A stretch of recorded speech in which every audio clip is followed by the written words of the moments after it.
everybody, it's Nika, the Vet Tech Coach here.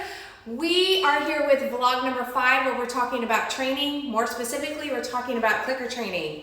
Using a noisemaker to mark behaviors that you like. I prefer these clickers that actually go on my finger as opposed to ones that hang on my wrist. I don't really love those. I think they're a little bit more cumbersome, so I prefer these. Now, we're gonna start Ellie right here, and I'm gonna show you how to get started from the very beginning when you're very first integrating a clicker, because they don't come out of the womb understanding what this is, okay? So let's get started. All right, ready? In the very beginning, all I am doing is showing the puppy or the dog that when I make this noise, you are going to be paid, okay? So this thing means I'm gonna pay you. That's it. That's all I'm doing in the beginning. I'm not telling her what to do. I'm not asking her to do something. I'm not showing her to do something. I am just simply showing her pretty rapidly that when she hears this noise, she is going to be paid, okay? Listen. The reality is humans work for money, dogs work for food. It is what it is, okay? All right, so let's go. So now I have a dog who's engaged with me, right? And so we all have things that our puppies, our dogs do that we like that maybe we don't actually have a name for yet, okay? So right now, I'm heavily reinforcing her for sitting in front of me, okay? Eventually, I may withhold the click for this beautiful sit that she has. So I'm not gonna sit. I'm not gonna click for sit, but I'm gonna wait. And then she offers me that lovely down, okay? So it's still a behavior that I like, right? So if I have a more rowdy puppy who's jumping, what am I gonna do? I'm only gonna click when the dog has 4 feet on the floor, okay? So I'm not maybe even gonna start with the sit. I'm gonna start with that dog has all 4 feet on the floor and I wanna heavily reinforce that, okay? I'm also adding in a little bit more fun for Ellie here, which is instead of just giving it to her in her mouth, I'm actually having her chase that. So instead of just giving it to her just like this, I'm gonna make her kind of chase it across the floor, which gives me an opportunity to reset her and start again. So here she comes back to me. I stand here. I can click for that beautiful sit. Or this next trial, I'm gonna wait for that down, okay? Nice. I can put it right between her front paws if I want. And if she's staying there, I can choose to then still toss it. She loves to go chase it, which is another way to burn off extra energy out of a puppy, okay? So when I'm working with a puppy, sometimes I give it to them in their mouth, sometimes I make them chase it. That is called kibble fetch. Kibble fetch is the first stage to teaching your dog how to go get something and bring it back, right? That cyclical behavior that we're looking for. This is also a great way to burn off steam and energy out of a puppy, which we all need at this age. Ellie is now 12 weeks old. The more energy I can burn during the day, the more likely I am to get a little bit of R&R in the afternoon, sort of late evening. I guess 6 p.m. is when I tend to sort of like, I'm ready to be done, right? And she's ready to wind up. So the first few behaviors that I teach with a clicker are sit, of course, which you see Ellie doing here. The next one is down, which we have been working on. Yes, good girl. And what's the other one, Ellie? Touch, which is her touching her nose to my hand, okay? These are what I call core skills in a puppy. I think all puppies should be able to sit on cue, but I think they also should sit just as a part of their manners training, right? So if you're getting ready to put down their bowl of food, I want them to sit. If you're getting ready to let them out the door, I want them to sit. Not because you ask them to, because they've learned that as part of their manners. It's almost like teaching your children to say please and thank you. This is like please to me, okay? So please can I have that bowl of food? Please can I go outside? That sort of thing. All right, now clearly you might still be potty training. Am I gonna force a puppy to always sit before we go outside? Absolutely not, because sometimes we are in a rush to get out there, right? Touch is a core skill, teaching them to reorientate to you, as well as building a solid base for coming when called. A huge behavior that we all want our puppies to do well. come when called. There's nothing more frustrating than a puppy who will not, or dog who will not come when they are called. This is a skill, getting them used to that. Notice what I'm doing. I'm not asking her to come to me and then making her stay here. I'm actually asking her to come to me and I'm re-releasing her back to go have some fun. So here we go. Good. Yes. Oh, sorry.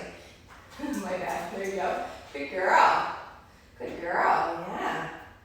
So now I'm going to wait. Good. Nice. There's that sit. Down. Nice. And we've also been working on a new skill, which is head down, which she's doing so beautifully right there. Yes. I'm teaching her how to put her head down. The way that I'm doing that in the beginning is just waiting for that behavior. When I ask her to down, which is pointing all the way to the ground, I'm just waiting a half a second longer for her head to go down because I like that behavior. I like when I tell you to lay down that you're gonna actually just take a deep breath, right? We're just relaxing, okay? So here we go. If I withhold the click for just that beautiful down that she's giving me, patience is the name of the game, everybody. There we go. I'm getting more of that head down. Look, I gotta be ready, okay? If you want your dog to perform some of these skills more readily and jump less, you've gotta catch them getting it right more often. So many times, the most calls that I get are, I need my dog to stop doing this, this, and this. Okay, that's great. Does your dog know how to sit? No. Does your dog know how to lay down? No. Does your dog know how to relax when you're in a room? Absolutely not. Okay, you are not capturing your dog getting it correct enough. So then when your dog is acting a fool, it's getting a lot of attention, right? If I have a puppy that's jumping on me and we're like, oh, quit it, don't, stop, oh, la, la, la, la. Look at how much energy I just got out of Ellie just in doing that. They think that we're playing. We're not playing. We're frustrated. You, as the owner, as the trainer, as the, adult, have to catch them getting it right more often than they are getting it wrong if you want this to work, okay? Dogs move towards positive things. They do what works for them. They are very selfish. I love dogs, but they are super selfish. They do what works. They do what's reinforcing for them, okay? Not necessarily what's reinforcing for us or what we find reinforcing, right? So do I find reinforcing a dog getting in the trash? Ew, no, ew, except that dogs, oh my gosh, it's so yummy in there, right? I got some coffee grounds, I got some trash and some napkins I got to shred, right? You've got to be aware of those things. They are scavengers. This is what they do. So the 3 skills that we work on when I very first integrate clicker training is sit, this is her, oh darn it, she got it wrong. This is a good learning opportunity for you. I'm trying to do this in one take cut, okay? Sit.